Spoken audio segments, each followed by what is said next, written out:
예, 국민의당 안철수 대표가 취임 일성으로 선명 야당을 강조하면서 주목받고 있습니다. 오늘 첫 행보로 현 충원을 참배하면서 광폭 행보를 보이기도 했습니다. 최진봉 성공회대 교수, 노동일 경희대 로스쿨 교수와 함께 정가 소식 짚어보겠습니다. 안녕하십니까? 네, 안녕하세요.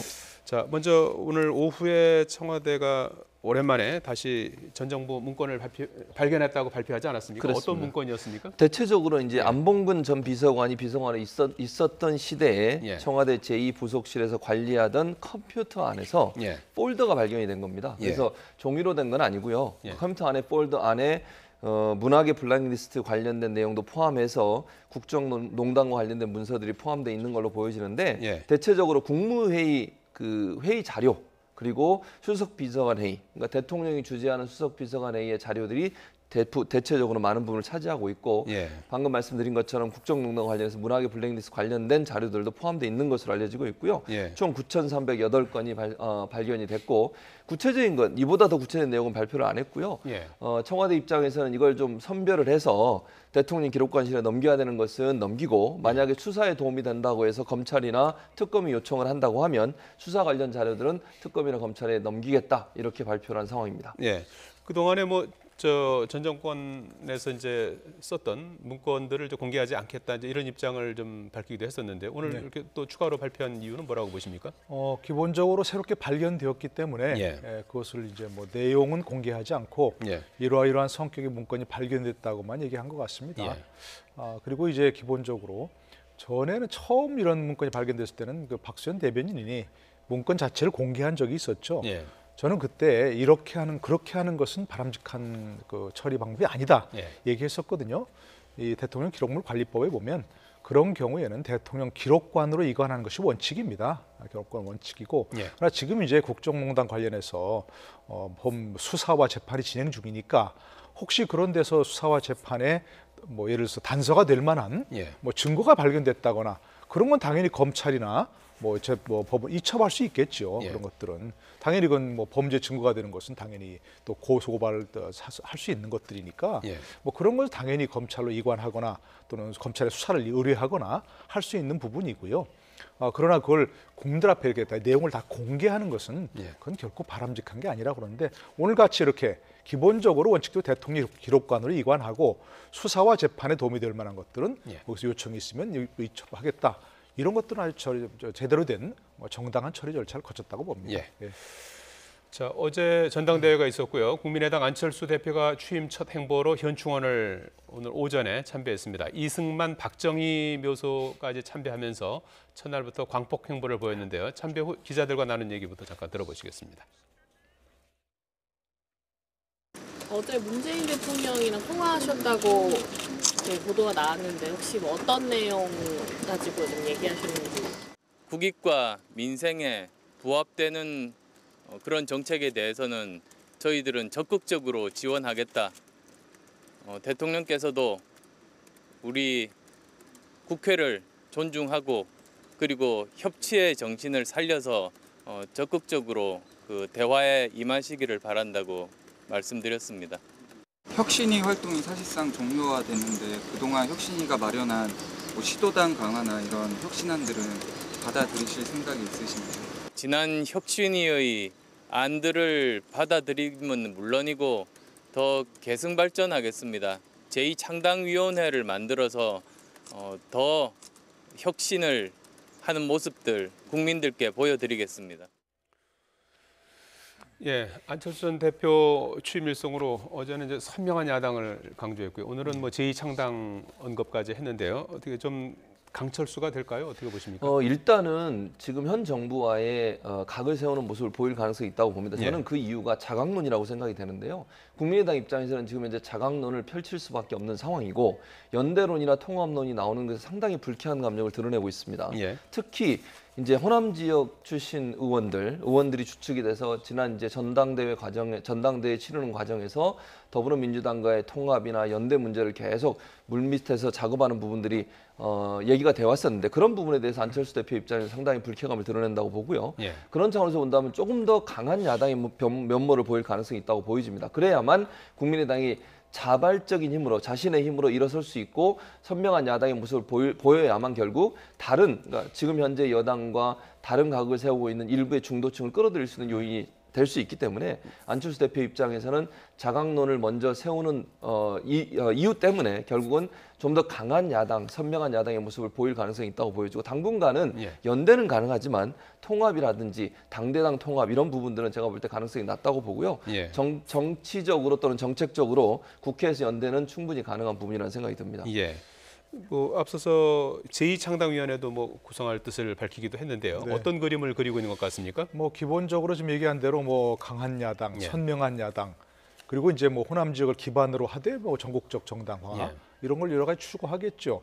이념적으로 확실한 중도 정당으로서 뭐 심지어 극중주의란 말까지 썼지 않습니까? 그러나 그런 것들이 사실은 현실적으로 봤을 때 참 어려운 부분들이에요. 우선 이념적으로 먼저 보면 뭐 중도라는 것은 굉장히 우리가 뭐 처음 얘기할 때는 이렇게 얘기할 때는 굉장히 좋은 거지만 실제 현실적으로 봤을 때는 보수 진보 양쪽으로부터 다 우리 편도 아닌 우리 편인 것 같은 이런 애매한 위치가 있을 수밖에 없거든요. 그래서 또 선거에 갔을 때 그야말로 보수 또 진보 양 유권자들부터 다 외면받을 가능성이 높은 그런 위치에 있고요. 또 한 가지는 이제 뭐 안철수 대표가 뭐 수사연설에서 싸우겠다 이걸 11번이라도 얘기할 정도로 강한 야당을 지금 얘기하고 있는데 그 싸움의 상대가 결국은 정부 여당 아니겠습니까? 정부 여당을 상대로 해서 결국 견제하고 뭐 이런 모습을 보일 텐데 이건 불가피합니다. 야당의 입장에서 뭐 야당으로 선명한 입장을 취하려면. 그러나 어쨌든 현재로서는 국민의당이 가장 큰 지역 기반이 호남 아니겠습니까? 그런데 지금 문재인 정부에 대해서 호남 이렇게 각을 세우는 모습을 보이다 보면 호남 지지율은 더 떨어질 가능성이 높습니다. 누가 뭐래도 지금 문재인 정부에서 가장 큰 수혜를 받은 계층은 호남 지역이거든요. 인사에서도 그렇고 모든 게. 그러다 보니까 자칫하면 이게 강한 야당을 모습을 보이려고 하다가 또 호남 지역의 지지를 잃어버리는 그런 상황이 있거든요. 과연 이런 것들을 어떻게 안철수 대표가 정치적 어떤 역량을 발휘해서 줄타기를 잘하느냐 이런 부분이 참 어려운데 역시 어려운 과업을 맡았다고 보여야겠죠. 정우택 원내대표는 앞서서 YTN에 출연해서도 바른정당과 합당, 뭐 심지어는 국민의당도 대상이다 이제 이런 언급을 했는데 통합까지는 어떻게 가능할까요? 뭐 다 하고 싶겠죠. 특히 이제 자유한국당에서 계속 홍준표 대표를 비롯해서 뭐 박근혜 전 대통령 출당을 얘기하면서 하는 것도 결국 바른정당에서 돌아오라고 하는 손짓에 구애 몸짓이죠.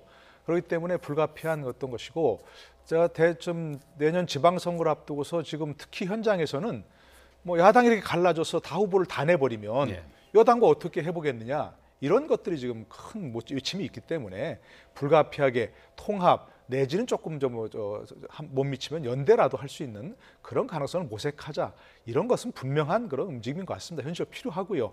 그러나 실제로 현실화되기까지는 아마도 자유한국당 측에서는 우리가 당연 의석도 제일 많고 아무래도 지금까지 뭐 쌓은 노하우가 있으니까 보수 진영 우리로 하고 결집해라, 우리 중심으로 결집해라 할 텐데 바른정당이 또 쉽게 그렇게 되겠습니까? 그래서 일부 의원들이 옮길 가능성은 있지만 당대당 통합, 연대 이건 쉽지 않고요.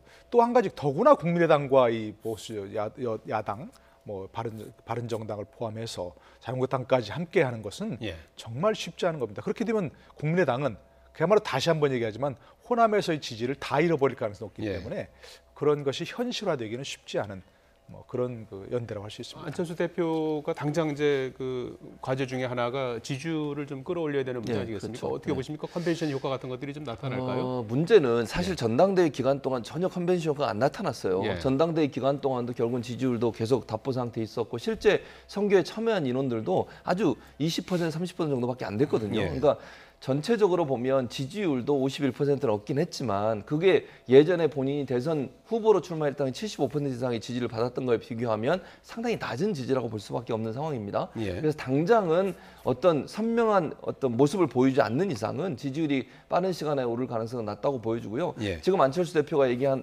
제2창당 준비위원회 거기서 얼마나 새로운 모습을 보여주느냐가 결국은 안철수 대표 체제가 다시 국민의 선택을 일정 부분이라도 회복할 수 있는 기회가 될지 안 될지를 가늠하는 시금석이 될 텐데 그 제2창당위원회도 저는 호남 중심으로 지지 기반을 갖고 있는 의원들과의 충돌을 피할 수 없는 상황이 될 거라고 저는 생각을 해요. 호남을 만약에 제2창당준비위원회가 호남을 소외한다거나 호남에 대해서 좀 일단 좀 그 소외하는 그런 모습을 보일 경우에는 지금 노 교수님 말씀하신 것처럼 전체적으로 호남을 지지 기반을 갖고 있는 의원들 입장에서 반발할 가능성이 크거든요. 예. 그래서 실제 호남 중심의 정당이 돼 있는 상황에서 그걸 벗어나려고 했을 때 과연 당내에 어느 정도 많은 지지와 협의를 끌어낼 수 있느냐 하는 부분이 안철수 대표가 앞으로 보여줄 정치적인 지도력이라고 볼 수 있겠습니다. 예. 자, 국회에서는 오늘 이유정 헌법재판관 후보자 인사청문회가 열렸습니다. 야당은 후보자가 정치적으로 치우쳤다고 주장을 했고요. 여당은 정치 공세다 이렇게 이제 방어를 했는데요. 잠깐 좀 일부 들어보시겠습니다. 주로 진보적 진영의 후보 또는 정당에 대해서 지지선언에 참여했습니다. 지지선언에 이름을 올린 이유가 뭡니까? 제가 어떤 특정 정당만을 지지한 것은 아닙니다. 네. 그리고 저는 기본적으로 제가 사회적 약자와 여성 인권을 위한 활동을 많이 해왔기 때문에 그러한 정책들을 좀 잘 실현해 주실 수 있는 분들이 잘 되기를 바라는 마음에서 응원하는 의미로 지지선언에 참여하게 된 것입니다. 자, 이유정 후보자에 대해서는 지금 야3당이 반대하는 입장인가요? 현재는 그렇습니다. 그 이유가 뭐 이제 정치적으로 예. 편향적이라는 예. 얘기인데 저는 이제 그 부분도 약간 생각을 달리할 부분이 있다고 생각이 됩니다. 제가 예. 말씀드리고 싶은 것은 지금 유정 후보자가 얘기했듯이 본인이 소수자, 여성, 그다음에 우리 사회의 소수 계층을 대변하는 사람이라고 하는 분명한 정체성을 갖고 있습니다. 예. 그런 활동을 하다 보면 결국 본인이 지지하는 어떤 소수자를 위해서 정책을 만들거나 소수자를 위해서 정치를 하는 정당이나 아니면 후보에 대해서 지지를 선언할 수 있다라고 보는 것이고요. 예. 이유정 후보자 입장에서는 그 국민의 정치적 선택권이라고 볼 수 있는 거죠. 또 이제 헌법재판관들이 모두 다 물론 중립적인 성향을 가지는 게 좋겠죠. 그러나 예. 제가 볼 때는 누구든 중립적인 성향을 가진 사람은 없습니다. 그걸 예. 밖으로 표출하느냐 안 하느냐의 문제라고 보고요. 예. 또 헌법재판관들 많은 분들 중에 한 분 정도는 소수자나 우리 사회 소외계층에 대해서 대변할 수 있는 분이 반드시 필요하다고 저는 생각을 하거든요. 예. 그런 차원에서 하면 저분이 만약에 이념적으로 편향적이어서 재판이나 판단을 하는 데 있어서 치우칠 가능성이 있다고 하면 문제라고 볼 수 있겠지만 예. 만약에 우리 사회 소외된 계층 그런 힘없는 사람들을 대변하는 입장으로서 헌법재판관의 역할을 할 수 있다고 하면 그 자체가 크게 문제가 된다고는 생각하지 않습니다. 예. 기본적으로는 뭐 정치적 편향이라는 게 이제 특정 정당의 후보를 지지했다거나 예. 특정 정당의 후보에게 후원금을 냈다거나 그런 거 아니겠습니까? 예. 뭐 그건 정치적 표현의 자유고요. 국민의 기본권 행사입니다. 그런데 그 자체가 결격사가 될 수는 없는 거죠.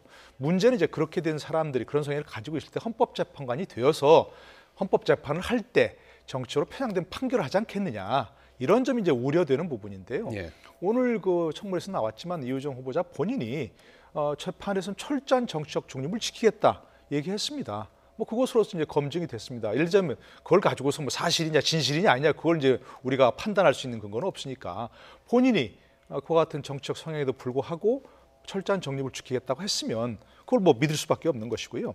또 한 가지는 헌법재판의 성격을 좀 봐야 됩니다. 예. 헌법재판 성격은 물론 사법적 절차긴 하지만 헌법 자체도 그렇고 헌법을 해석하는 것도 그렇고 어느 정도 정치적 성향을 띌 수밖에 없는 것이거든요. 그리고 우리나라 헌법재판관 구성이 대통령, 대법원장, 여당, 야당 각각 지명을 하게 돼 있습니다. 예. 그럼 만약 여당에서 지명을 할 때 자신들과 정치적 성향이 비슷한 사람을 지명하지 않겠습니까? 예. 지금까지 그렇게 해왔고요. 야당도 마찬가지 자신들과 정치적 성향이 비슷한 사람을 지명해왔고 그다음에 그렇게 또 해석을 해왔습니다. 예. 그러나 그렇게 해석하는 것이 어떤 헌법 해석의 범위를 넘었느냐 그런 건 아니거든요. 근데 오히려 저는 지금까지 헌법재판관들 구성이 너무나 똑같은 성향으로 일색이 되어 왔기 때문에 그게 더 문제라고 생각합니다. 예. 예를 들자면 대통령 탄핵 얼마나 엄청난 정치적 사건입니까? 예. 그런데 만장일치로 결정이 났습니다. 그건 있을 수 없는 겁니다. 예. 다른 사람들, 전 많은 다른 의견들이 소수 의견들이 나와서 치열하게 부딪혔어야 되는데 예. 너무나 같은 성향 사람들이다 보니까 만장일치 나왔고요. 예. 통진당 해석도 마찬가지입니다. 8대1 이건 있을 수 없습니다. 예. 너무나 다른 의견들이 나왔어야 되는데 이렇게 일방적으로 이렇게 나왔다는 것은 오히려 그런 구성이 바람직하지 못한 차원에서 다른 정치적 성향을 가진 사람들이 다양하게 헌법재판관이 되어서 다양한 시각에서 헌법을 해석하는 것이 오히려 바람직한 그런 측면이 있습니다. 예. 자, 다양성 측면을 좀 강조해 주셨는데 뭐 시간이 다 됐어요. 끝으로 오늘 문 대통령 국방부 업무보고 받는 자리에서 예.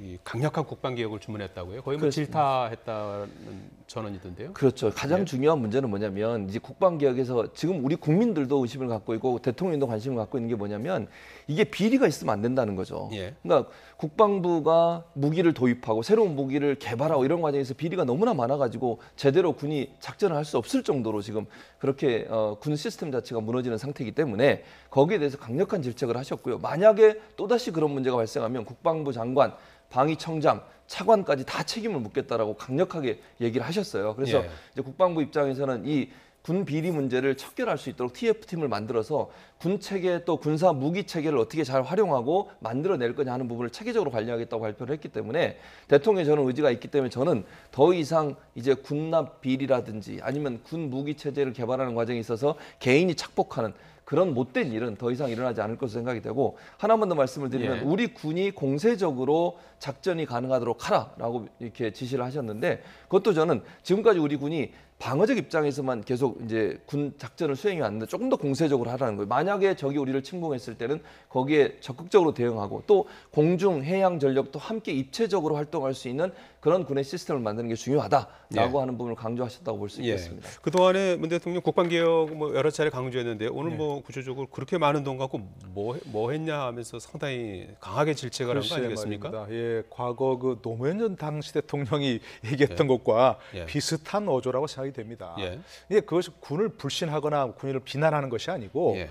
우리나라가 지금 GDP도 그렇고 45배라 그러죠. 북한보다 그 훨씬 많은 돈을 국방비에 절대적인 양을 쓰고 있는데 왜 우리 군은 1대1로 북한과 붙으면 자신이 없다고 하느냐. 왜 연합전력에만 기대려고 하느냐. 예. 연합전력 한미동맹이 필요하지 않다는 것이 아니고 우리 군이 독자적으로 작전에서도 북한과 1대1로 맞설 수 있는 그런 전력을 충분히 설 수 있는데 왜 지금까지 안 됐느냐 하는 것을 분명하게 좀 얘기한 것 같습니다. 예. 그러니까 이에 대해서도 군에서도 이제는 예. 정말 좀 뜨거운 그런 열정을 가지고 예. 국방개혁을 스스로 추진하는 것이 바람직한 방이라고 생각합니다. 예, 알겠습니다. 노동일 경희대 로스쿨 교수 최진봉 성공회대 교수였습니다. 두 분 고맙습니다. 네, 고맙습니다.